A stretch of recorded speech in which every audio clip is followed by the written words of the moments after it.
For decades, the US and Canada enjoyed a famously close partnership, open borders, shared values, and deeply intertwined economies.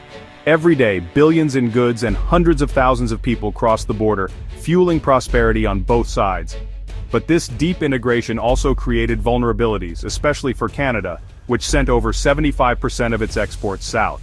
As American politics shifted toward protectionism, the old assumptions of stability began to unravel. The US-Mexico-Canada Agreement, USMCA, was up for review, and America First rhetoric was on the rise. Suddenly, the partnership was under threat, and Canada faced the risk of economic shock from any disruption. The era of quiet cooperation was ending. A new, more confrontational chapter was about to begin. The stage was set for a historic test of North America's closest alliance. In the opening months of 2025, tensions between the United States and Canada reached a boiling point. President Trump, in a move that stunned both allies and adversaries, threatened to impose a sweeping 25% tariff on all Canadian imports, igniting a firestorm of controversy and concern across North America.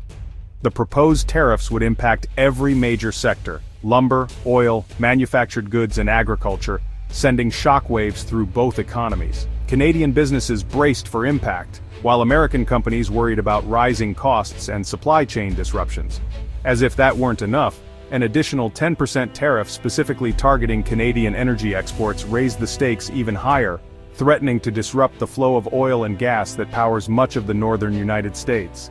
The situation escalated further when President Trump publicly mused about the possibility of annexing Canada as the 51st state. These remarks, though dismissed by some as political theater, only deepened the diplomatic rift and sparked outrage in Canada. In an effort to de-escalate, both nations agreed to a temporary 30-day truce. Canada pledged to intensify its crackdown on fentanyl trafficking, hoping to ease American concerns and buy time for negotiations.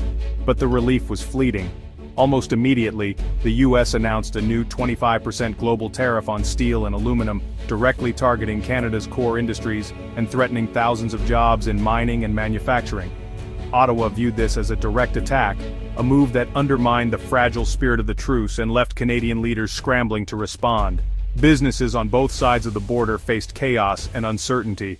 With the rules of trade suddenly upended, factories slowed production, shipments stalled at border crossings, and small business owners feared for their livelihoods.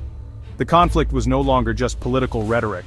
It had become a real and immediate threat to jobs, supply chains, and the economic stability of millions of families. With mounting pressure from citizens and businesses alike, Canada was forced to respond, setting the stage for a new chapter in the ongoing trade dispute.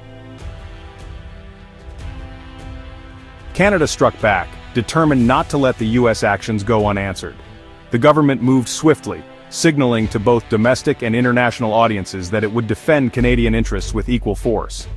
Ontario Premier Doug Ford imposed a 25% tariff on electricity exports to the US, a move that sent shockwaves through the energy sector. This decision hit millions of American homes and businesses, especially in border states that rely heavily on Canadian power. The message was clear: Canada had leverage and it was willing to use it. The US retaliated almost immediately, doubling tariffs on Canadian steel and aluminum to 50%.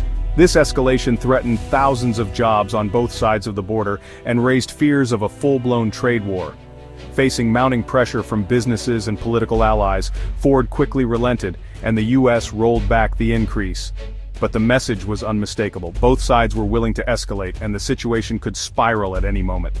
Meanwhile, all 13 Canadian premiers traveled to Washington, launching an unprecedented diplomatic blitz. Never before had Canada's provincial leaders acted in such unison on the world stage. They met with US lawmakers and business leaders, warning that a trade war would hurt both countries. The premiers emphasized the risks to jobs, investment, and the broader North American economy. The premiers highlighted how deeply supply chains were intertwined, making tariffs a lose-lose proposition. From auto parts to agriculture, industries on both sides depended on seamless cross-border trade. Alberta held back on oil tariffs, but the threat lingered in the background. The province's vast energy resources remained a powerful bargaining chip, one that could be deployed if talks broke down. Canada's new strategy was clear: combine targeted retaliation with aggressive diplomacy. By leveraging both economic pressure and political engagement, Canadian leaders hoped to force a resolution. For the first time in decades, Canadian leaders presented a united front, determined to defend their interests and protect Canadian jobs and industries. The crisis forced both countries to confront the true costs of economic warfare, as communities on both sides braced for uncertainty and the possibility of lasting damage. The trade war hit home fast, sending shockwaves through communities across the country. Canadian steel and aluminum industries faced layoffs and shutdowns as their biggest market evaporated almost overnight, leaving thousands uncertain about their future. U.S. manufacturers saw costs spike, passing higher prices on to consumers. Cars, appliances, even beer became noticeably more expensive. Construction slowed dramatically as steel prices soared, squeezing families and businesses alike, and delaying vital projects. Energy projects stalled, with uncertainty chilling investment in pipelines and renewables, putting future growth at risk. Supply chains that once flowed seamlessly now faced tariffs at every crossing, threatening jobs, growth, and business stability. Companies scrambled to adapt, some considered moving, others halted expansion plans entirely.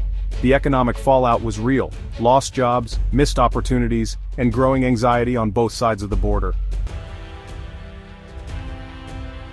To secure the tariff truce, Canada launched a sweeping border security overhaul.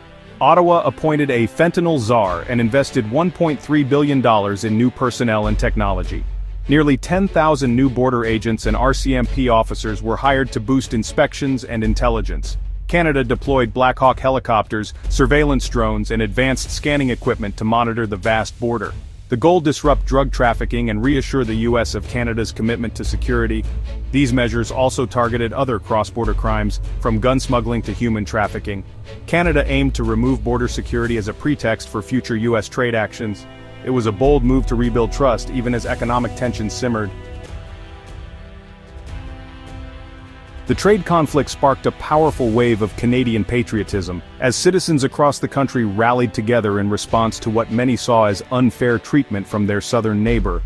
Anti-American sentiment became visible in unexpected places. At hockey games, the U.S. anthem was loudly booed, a rare display of public protest in a country known for its politeness.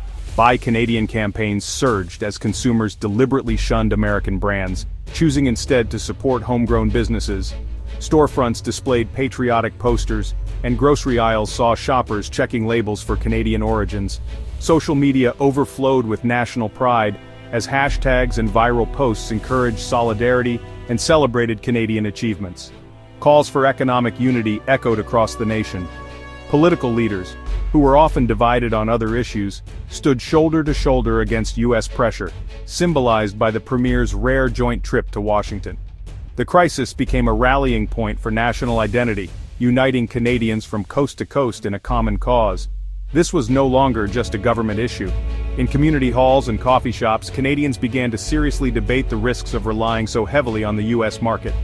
Newspapers ran headlines about trade risks, and business leaders met to discuss urgent strategies for diversification. What was once an academic concern became a pressing national priority. Meanwhile, in the U.S., reactions were mixed and often divided along regional lines. Some Americans cheered the tariffs, seeing them as a way to protect domestic jobs and industries, and rallies were held in support of the new trade measures. But in border states and among American farmers, there was growing anxiety. Many feared losing access to Canadian markets, and small businesses in border towns worried about their future as cross-border trade slowed to a crawl. The dispute strained not just diplomacy, but also the personal and business ties that had long bound the two countries together. The old sense of partnership was giving way to suspicion and uncertainty, leaving both sides to wonder what the future of their relationship would look like. The 2025 trade crisis marked a turning point for Canada. The shock exposed the dangers of overdependence on the U.S. and galvanized a push for economic sovereignty.